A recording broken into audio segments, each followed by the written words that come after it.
Hi, I'm Nathan, and welcome to Nathan vs. Video Games! Imagine, if you would, that you're a game developer in October of 1986. The NES has been out in the United States for over a year now, and during this time its popularity has gotten crazy. Games like Super Mario Bros., Excitebike, Donkey Kong, and Metroid are storming the scene and making fat stacks of cheddar for Nintendo. So, you're a third-party developer. How do you get in on this?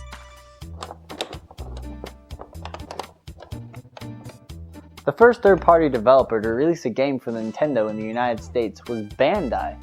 Now, Bandai had been making games for quite a while for the Famicom, so you'd figure that considering the NES was hot in the United States, they'd want to release, I don't know, their best game over here? I mean, Bandai is a publisher with reputation, a developer with reputation, so of course they want to release whatever their best game. Chubby Cherub? Yeah, Chubby Cherub, starring the adventures of this naked, howling baby. You know, cherubs. Just like in the Renaissance paintings. Though to be completely honest, this guy looks less like an angel and more like a crazed streaker. Yeah, you might want to cover up there, buddy. I mean, seriously, this might be the worst box art of all time. You look at that, does that make you want to buy this game? Because if it does, I think you're going to get put on a list. You know what kind of list I'm talking about. Well, who am I to judge a game by its cover? I mean, Mega Man had a freaking terrible cover. This game's awesome. Not to mention that if you go look on eBay, the prices of Chubby Cherub are freaking out of this world. I mean, at a price like that, it's gotta be great, right? I mean, people don't pay money for crap. Do they? Alright, so let's just put the game in here. There we go. Perfect fit.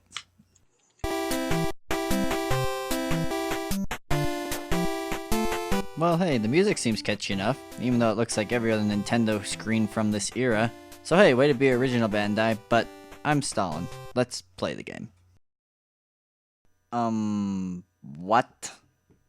What? Let's look at this sprite a little closer here. Is that boy naked? Chubby Cherub, is this really what you're showing me here? Naked little sprite? This is not okay! And yes, I realized that I was talking about this like 5 seconds ago with the box art, but that was for a different joke, so deal with it!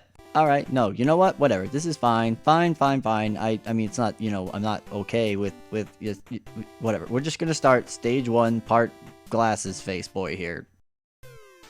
Well, here's Chubby Cherub. How do I jump? How do I freaking jump, game? Oh.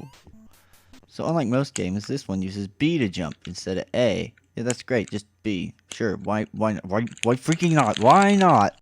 I mean, it's not like Mario Bros., the most iconic platform of all time, used A to jump or anything. Oh wait, it did.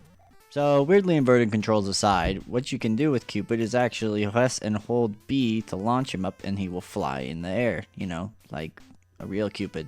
Doing so drains the power at the top though, so in order to continue flying, you'll have to pick up these power... Hang on just 1 second, let's get a replay of that. Excuse me, Chubby Cherub, and yes, we do need to talk again. What happens to his face when he eats things? It looks like that animation in the Atari game Food Fight, only way worse. The point of Chubby Cherub is to keep moving to the right while eating as much food as possible to keep the power meter up. Clothing averse here takes more energy than a caffeinated hummingbird to stay afloat. So it's your job to stuff him to the gills with sweets while avoiding dogs. You heard me right? Dogs. Yep, these allegedly cute little puppies want nothing more than to feast on the corpse of your dead, naked Cupid baby. Added bonus is that they'll attack you with bee balls? Does that mean bark?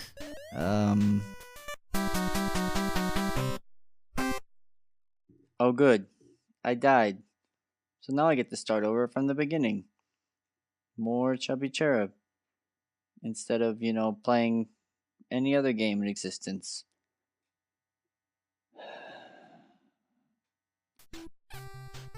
Believe it or not, there actually is a way to fight back in this game. If you collect the peas randomly dropped by fruit, you'll get Gao points, whatever those are. After some investigation, I found out this Gao are actually hearts that you can shoot and love the dogs to death. You know what? Sure, I'll take it. Whatever. I was going to argue it, but considering everything else in this game, I really don't have anything left to protest. So, you win this round, Chubby Cherub. Killing dogs with love. Sure. So after brutally loving your way through dogs, bigger dogs, avoiding telephone poles, and eating as much food as humanly possible, you finally reach this big building just sitting here at the end of the level. Alright, the screen stopped scrolling, so I guess I should just eat all the fruit. Eat all the... Oh, come on, that's not even fair. The dog just pops out of the window?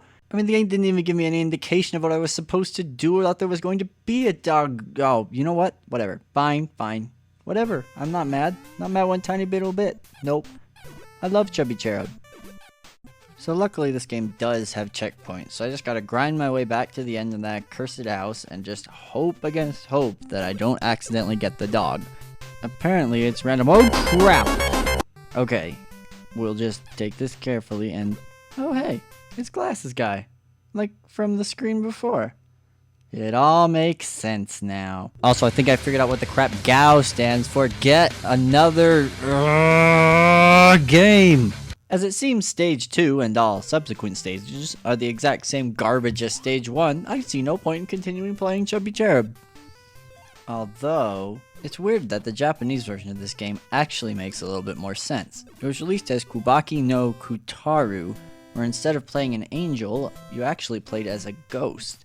Now the ghost, it's less creepy when his mouth opens big, and also it follows an anime show that was popular in Japan where the ghost was actually afraid of dogs. So the whole little puppies being the enemy thing actually makes sense in the Japanese version, unlike the American version, where it makes no sense at all. I do have one final comment with regards to this monstrosity. Chubby Cherub, like most games of the early NES era, seemed to be in an interesting situation in terms of game design. It's like they're being smushed between two different styles of games and it can't seem to decide which one it wants to be. On the one hand, we have arcade games like Donkey Kong or old Atari games that you play for points. These games are usually simple, not overly complex, and the main goal is just to get a higher score. It's all about the numbers in these games. But with later Atari games and early Nintendo games, it became less about the points and more about the adventure. Games were changing focus from just being, getting the highest score in the arcade to actually having an enjoyable time and experience. Games could take you places now. They could bring you on actual adventures that were beyond their stupid little numbers that you got in the upper left-hand corner. I mean, yeah, games like Mario did have points, but did anyone ever actually give a crap about how many points they got in Mario? I mean, seriously. Later NES games like Metroid would abandon points entirely. And even though some games like the ever-classic Mega Man still had points in their first iteration, that game series did abandon them by the time it rolled around to the second game. So what's the point? Well, it's that playing Chubby Cherub is like looking into the past and seeing a game where its developers didn't really know what they wanted. Did they want it to be a points game? Or did they want it to be an adventure game? Unfortunately, since it sucks at being an arcade game, and also sucks at being an adventure game, you put those two together and you get a game that sucks hard.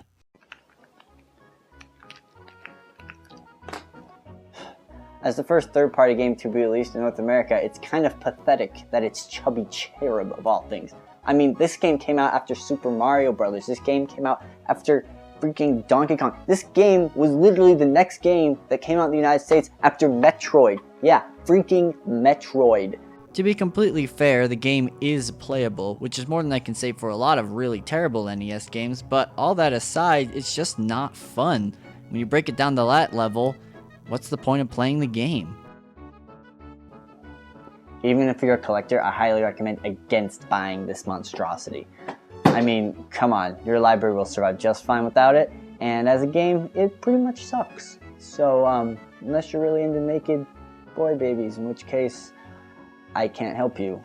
So, that's it.